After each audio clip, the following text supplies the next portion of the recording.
All right. Hi, everybody. My name is Elle Brodsky, and I'm the founder of Yoga Buzz here in St. Louis. And I'm very excited to have another yoga philosophy chat with our friend Ram today. We at Yoga Buzz know that the practice of yoga, the physical practice of yoga, can be so beneficial, but it's only a tiny part of the greater philosophy of yoga. So this is our friend Ram Lakshmanan, who gives us tours of the Hindu temple in our yoga teacher training program. That's how we connected originally, and then have had lots of other fun conversations since. So hi, Ram. Welcome back. Hi, thank you. Thank you for having me. Absolutely. So last time when we chatted, we were talking a bit more about yoga beyond the physical practice, and I'm looking forward to chatting with you more today and hearing more about your thoughts and insight into yoga as a tool for living a more mindful life. Sure. Sounds good. Yeah, Sounds so I'll let you just start from here. Yeah. So, here's what I was thinking. Let's try to understand, the different components of yoga. People think of yoga as the physical part, which is the hatha yoga. And as Elle mentioned, it's certainly one part of it. Um, but there are a couple of other parts to it that include meditation and chanting, which allow you to go inside you and understand yourself. And that is the true essence of yoga. And when you think about yoga, in fact, Bhagavad Gita, one of the scriptures in Hinduism, states that yoga is the journey of the self, through the self, into the self. Once again, yoga is a journey of the self, through the self, into the self. So it's understanding more of our own creative potential as human beings, and then figuring out ways and means to live a happy and healthy life. Everyone, I presume, wants to have a healthy, happy, and joyful and peaceful life. And if anybody is not interested in that, please switch off right now and go away. But jokes aside, let's dig into these components. What does the physical part do? The hatha yoga certainly helps us to create more flexibility with our bodies. Also helps us to keep our body in shape, in good physical health. And depending on the intensity of the yoga, we can also, strengthen many parts of the body, which I think most people pretty easily understand. Let's dig into the other components of meditation and the chanting part. Meditation, by the definition, means to contemplate on something, to ponder over something. What are you pondering over? You're pondering over your own life's energies flowing through you and how your mind controls your body and your actions and thoughts. Mind, as the scientists would tell you, is the most flexible part of the body, honestly, that can be rejiggered or rewired to do things the way you want it to do. And this may sound like a strange thing to say because all of us are used to the concept and notion that mind controls our body and mind tells you what you should do. Mind dictates to you what you should do. To a large extent, it is true. But when you become conscious of your own self and you understand how to let the energies flow through you, you can actually rewrite some scripts in your mind. And I want to delve into that a little bit and also kind of take a few minutes to explain some interlinkages with other disciplines such as quantum mechanics, chemistry, organic chemistry, physiology, psychology, music, and lots of other things. I don't want to delve into them in detail, but I'll make it hopefully interesting for you. Talking about the mind, this is something that you can gain a control of by allowing it to first calm down. And that's what meditation allows you to do. By bringing the body, mind, and the senses into balance, it relaxes the nervous system. You don't have to even think of anything while you're meditating. Just allow the mind to cool down, calm down, and become one without thoughts. And it doesn't have to be even thoughts without thoughts for the entire duration. It is just to allow it to calm down. How do you do that? Not by controlling your thoughts. Interestingly, counterintuitively, let the thoughts flow through the mind, but just shut down your senses, close your eyes, and you sit down, comfortable position, and meditate. And when you meditate, over a period of time, typically not that long, if you do it regularly, in just a matter of a couple of weeks, you will find that the mind is able to calm down. And I'll later explain to you my own personal experience of what I've gone through and how I was able to rewrite some things in my little brain.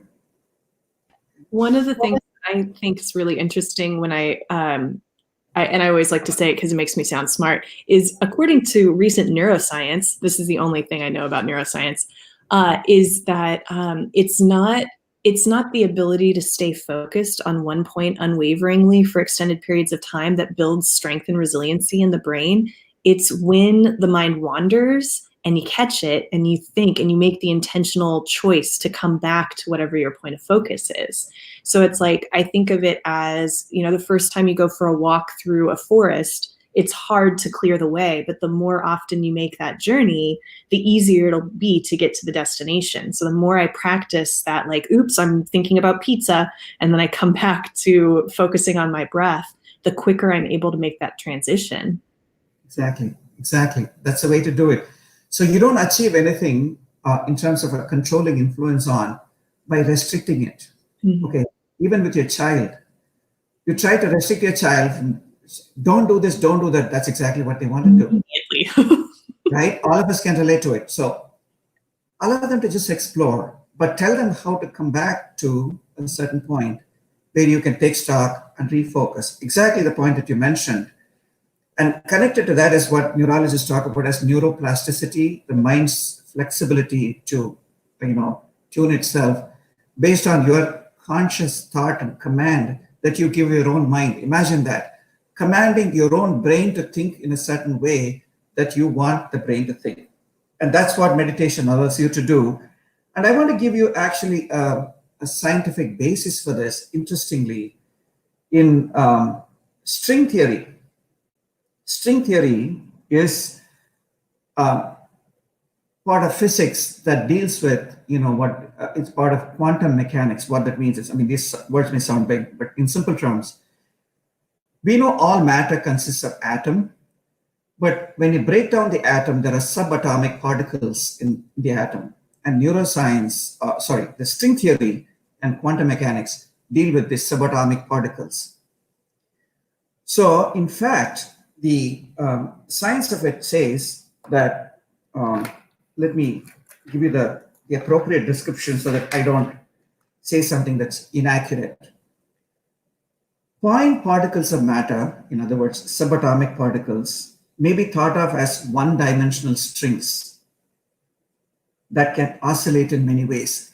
They keep oscillating, and each oscillation made gives rise to a different species of the particle. Imagine that.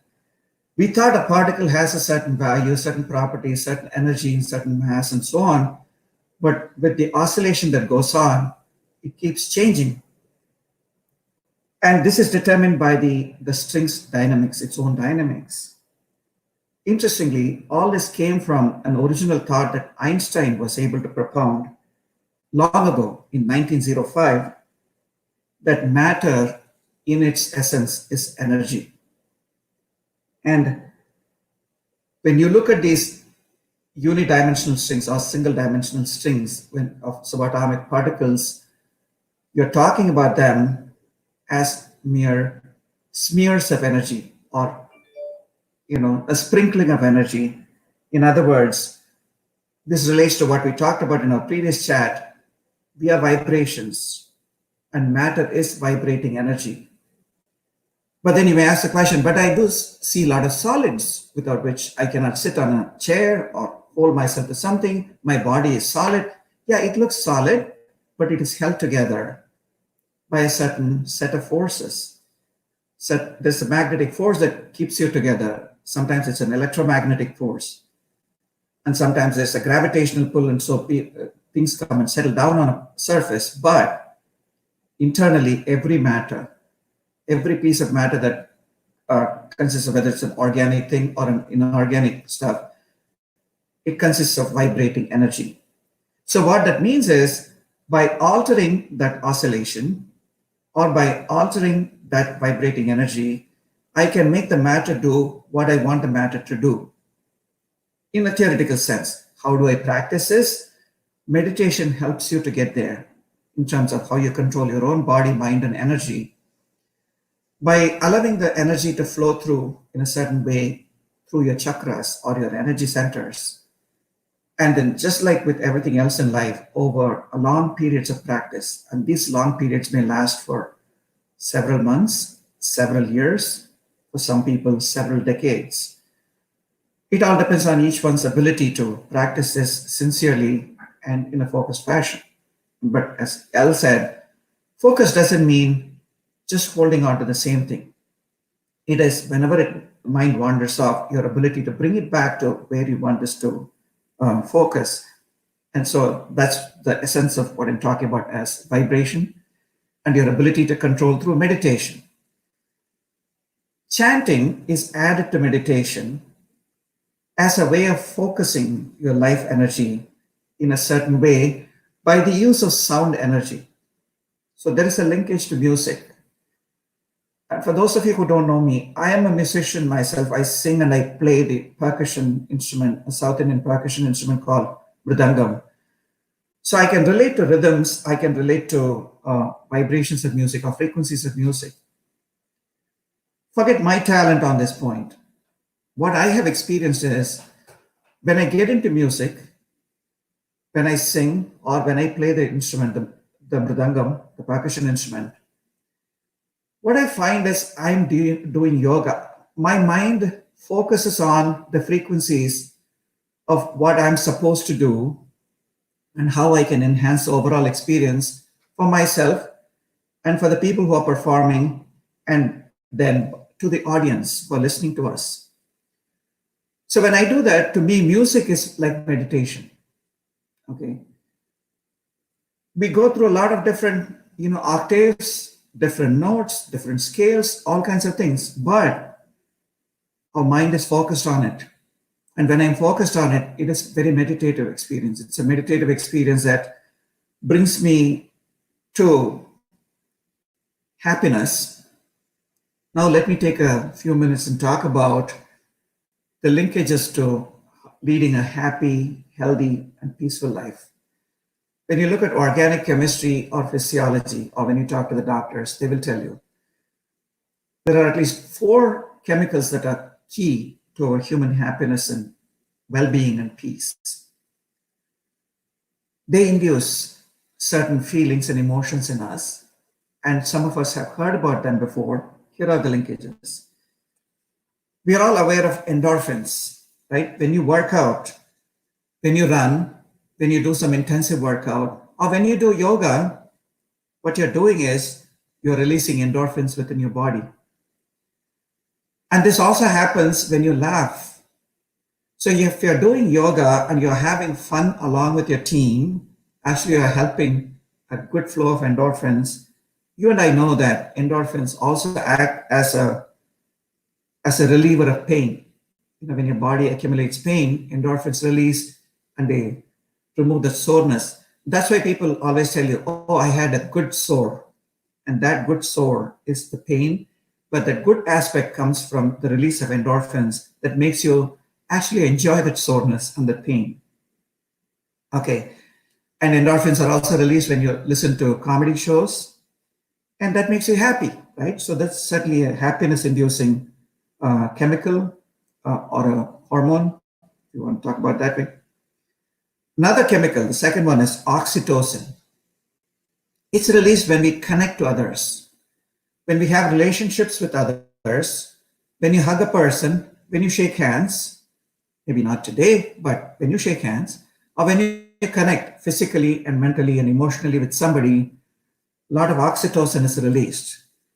And it is also true when people have physical relationships, at the peak of their physical relationship, when they have a fun feeling we call as orgasm, a lot of oxytocin is released and a bunch of other chemicals are released.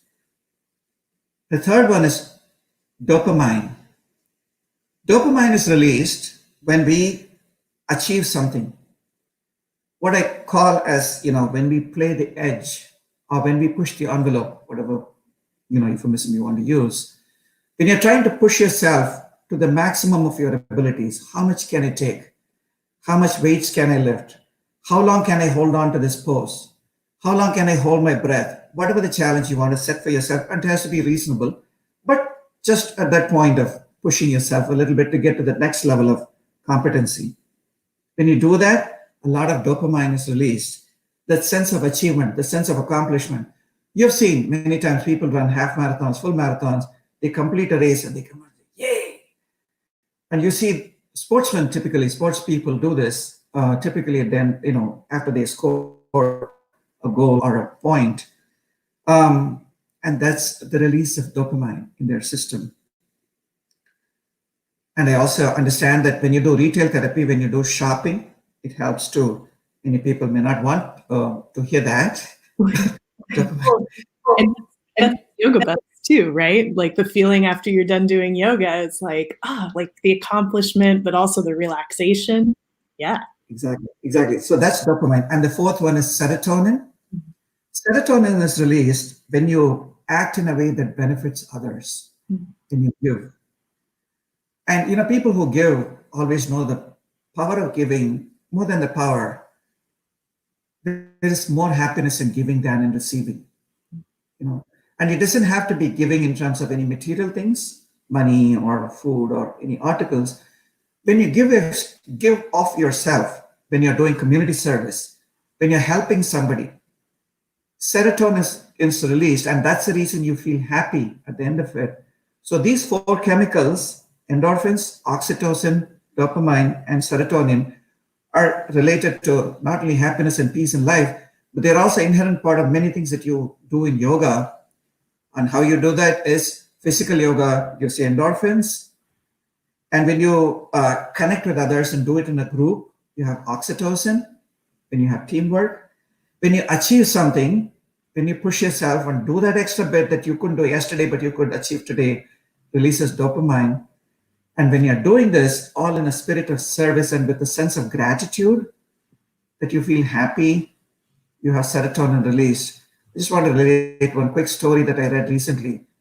I don't know if it's true or not, but I would love for this to be true. An Italian gentleman, apparently a grandfather, an elderly gentleman, was taken off the vent after the COVID issue, and then he went back home healthy. That's a happy ending to the story. So when they removed all that, they gave him the bill, and it was some, significant amount. So he started crying, and everyone said, "Oh, so don't worry. If you cannot pay, we can make arrangements. There'll be a lot of people helping. Voluntary organizations can help." He said, "No.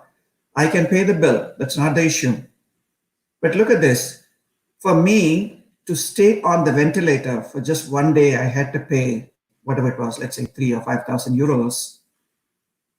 But think about it. In my normal days, I just take God's own given breath every day. I inhale and exhale. Can you imagine how much I owe him?" And that's what made me cry. Think about that sense of gratitude.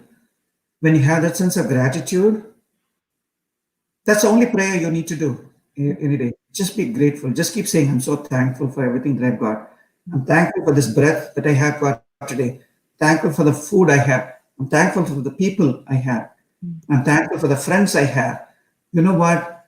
When you have gratitude, the sense of gratitude, fear has no place. When you're grateful, you will not be fearful because fear won't enter your mind when you are grateful for what you have. And the more things that you feel grateful for, you will be given more things that you will be grateful for, in life. typically that has happened. I'm not preaching to the choir, but this is my personal experience. When you give more, you get more. And that in turn tells you how much you're blessed in life. So I would say, if nothing else, at least just do that one prayer of saying thank you. Mhm. That's beautiful. Yeah. Oh, I have so many thoughts and questions. Um, I think well, there were two things that I was thinking about as you were sharing. One, as you were talking about, like, when we push against our edges to have these like successes, do things that we didn't think we would be able to accomplish.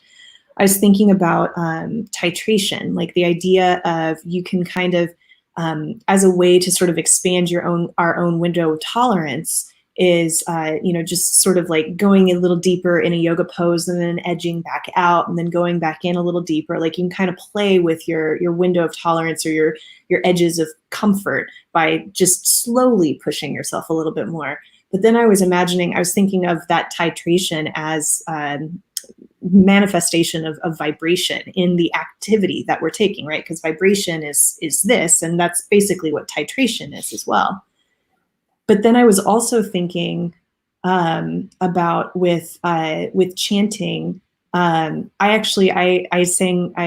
sang kirtan for a while with a guy here in town, and that for me, singing especially, has always been something that really helps to soothe and calm me. And I could be singing words or I could just be making up sounds. Either way, it's the same thing. It's vibration, right? And I wonder sometimes about how there's certain songs or certain tones that really feel soothing in my head and help kind of quiet the anxiety that I feel a lot of the time. And I wonder about like the decibel change and how that vibration of sound is impacting the waves, and so that's the kind of stuff that goes through my head. It's like, I wonder what's happening. It doesn't matter. It's cool, but also curious. Al, I mean, think about it. You make a very valid point there. This is right, really goes to the core of what I'm trying to say here. Vibration. Think about it. There are some sounds we hear and then we say, oh, horrible noise. Mm-hmm. And the same sound created at a different frequency and with a different oscillation, to your point, different vibration, sounds so soothing. You don't have to know the language. You don't have to know the intricacies of music. You don't have to know the technical aspects of music. You don't even have to know what scale or rhythm that it follows. Doesn't matter. Every human being on earth suddenly gets attracted to music. What is this? That's also nice. Mm-hmm. Well, it might maybe an Italian opera. It could be a kirtan in Sanskrit, or it could be some Japanese gong going on. You don't know. It doesn't matter. But if you think about music, music is just ordered frequency. Right. It's frequency delivered in a certain order that sounds as music to you. Mm-hmm. When some people talk, you say, that's music to my ears. Mm-hmm. Why? Because they get into that rhythm of talking, a certain frequency, a certain vibration. There are some pastors, you can just listen to them all day long. They can talk total nonsense, doesn't matter.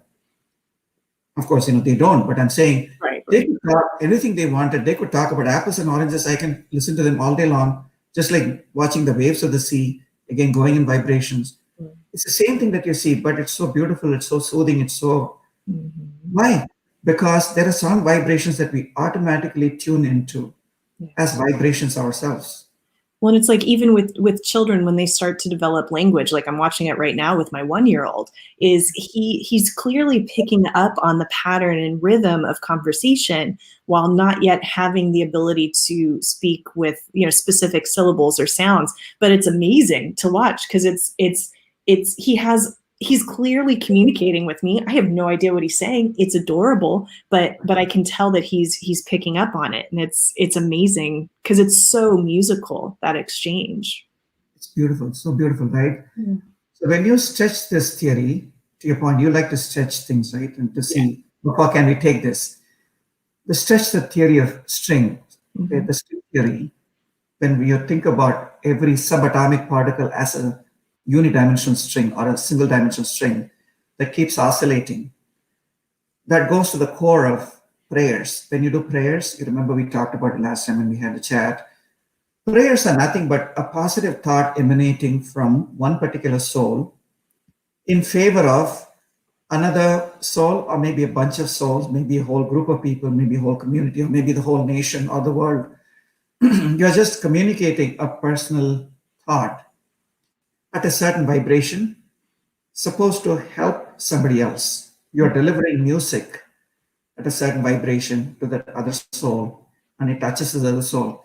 The same thing in string theory, they talk about how when these oscillations occur, they have no time and space constraints. In other words, you can have an oscillation happening on this earth and have a counter oscillation happening in resonance with it in planet Mars.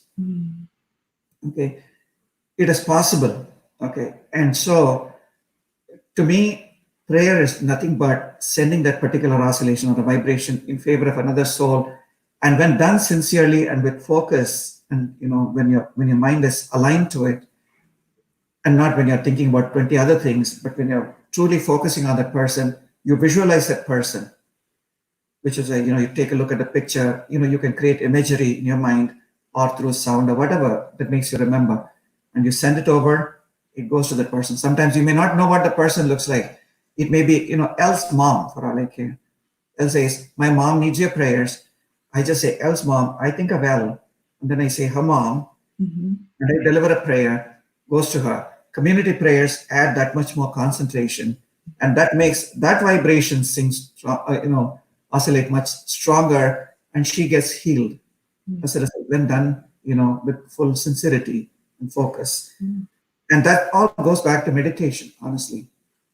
Well, and it's beautiful too to think of the fact that there's so many different faiths and individuals around the world, and some places of worship that constantly have people praying, right, for the health and well-being of the entire world. So to think that at any given moment there are those positive vibrations that are being sent out into the world with such good intentions that I can join in anytime, but that's constantly murmuring in the world. I think that's sometimes really beautiful. And you don't have to have any particular religious connection. I don't think, in order to appreciate that.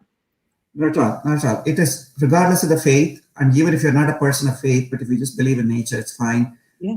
If you're a person of faith, you will probably understand this even better because you're used to a certain line of thinking. But again, it's regardless of the system of faith.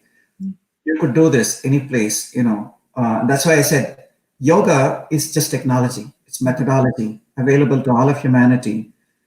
It originated from India, but that doesn't constrict it to Hinduism or India or anything Indian for that matter. You can do this. But I just want to share with you, we can talk about theory all day long, but nothing like a personal example. And I'm not saying this from somebody else, something that I have experienced, and it's true to me. I can say this with all credibility. Okay. Here's a very simple aspect of it. Let me explain. A few years ago, a very nice guru came along my way, a teacher, a young teacher. He told me, what do you do in the mornings? And I told him my routine. And then he said, when you do all this, prayers, meditation, let me ask you to do this. And then he gave me a routine, which I followed. What that meant was, take 15 minutes in the morning and 15 minutes in the evening, but do it at the exact same time. We picked a time, 6:15 to 6:30 in the morning, as an example. Not 6:14, not 6:16, 6:15. Religiously in the morning, you get up and do this until 6:30. Again, do the same thing in the evening, 6:15 to 6:30. Do it for a period of 40 days, he said. There is a significance to 40 days in our system of belief. It's called the mandala. Some of you have heard this name. So roughly about 6 weeks, let's say you do this. The reason is it becomes part of your system when you do it for that long. There is a routine that you follow. What happened to me personally was on the very 22nd day, I started experiencing certain calmness in my mind, these thoughts that go away, and there is a blankness in my mind. with no thoughts flowing through until the next one flows through and then starts hitting you. And then there you go through another blanking period. So the period of blank started increasing as I started doing this over the 40-day period. Guess what? After I finished the 40 days period, I went back to it and started again all over the next cycle. The deal here was, he told me, he said, if you miss it on any one day, on any one particular occasion, whether it's in the morning or evening, the clock resets and you start with day one. So that was enough punishment for me to say, don't miss the cycle. Otherwise, you're going to start all over again. So I was challenging myself. But it's not a punishment. It's supposed to create that discipline in you. And that's the reason they ask you to do this. So this is something that anybody can do. You can experience it. If you can't do it 2 times in a day, do it once a day. Then what happens is you start expanding the time limit from 15 to 20 minutes to 20 minutes to 30 minutes. You can do as much as you want. There are yogis and rishis who have done this for hours on end without even keeping a timer or a stopwatch. I keep the timer on. I let my thoughts flow through, and then over a period of time, they start calming down. But what happens over a period of time is you are able to achieve certain level of calm and peace in your mind, and it physically manifests itself in terms of nervous system improvement and several other body functions. But to me personally, what was most important and very insightful was I wanted to test this theory about rewiring your mind. All of us go through experiences in our life that may cause a certain sadness or certain unpleasantness in life. And there are emotions attached to it, right? And if I reminded you of that event, you will immediately get that same feeling and that emotion associated with it. And I wanted to segregate that. So I gave myself this test, how I would be able to do this. So whenever that event, I thought of that event, that emotion would accompany, and you feel sad or you start crying, it's okay. Just let yourself cry. But over a period of time, you start observing it. And with the power of meditation, what I was able to do was to create a distance between that event and the associated emotion. And over a period of time, I was able to segregate it and look at the event as an event, as if I'm just watching a movie. It is happening to a third person. And I have segregated myself from it, and my emotions started receding. And over a period of time, I was able to totally get rid of those emotions and only look at the event as an event. Now I don't judge it as good, bad, or ugly. I just say, this happened in the past. Yes, it rained yesterday. Is there anything good, bad, or ugly about it? No, it rained yesterday. Did you have fun with it? Maybe you did. Maybe you didn't have any feeling around it. It's neutral. Yeah. Now I look at that event and I say, I'm neutral to it. And it's not because of anything that I have done particularly greatly. I just followed my teacher's instructions. And then I said, a man of such low IQ as me, if I can achieve this, I think anybody on earth should be able to do this much better than me, much more efficiently than me. I just wanted to share that thought with you. Thank you, Ram. Yeah, it's amazing. It's amazing what discipline can do. And it's also funny because this morning in therapy, I was talking to my therapist and I couldn't remember the word discipline because I can never remember the word discipline, which I think is extra funny. Well, thank you so much for chatting again today. I really appreciate all of your insight and your wisdom. Thank you. Thank you so much for having me. I look forward to another chat sometime soon. Sounds good. Thanks, Ram. Thank you, Al. Bye.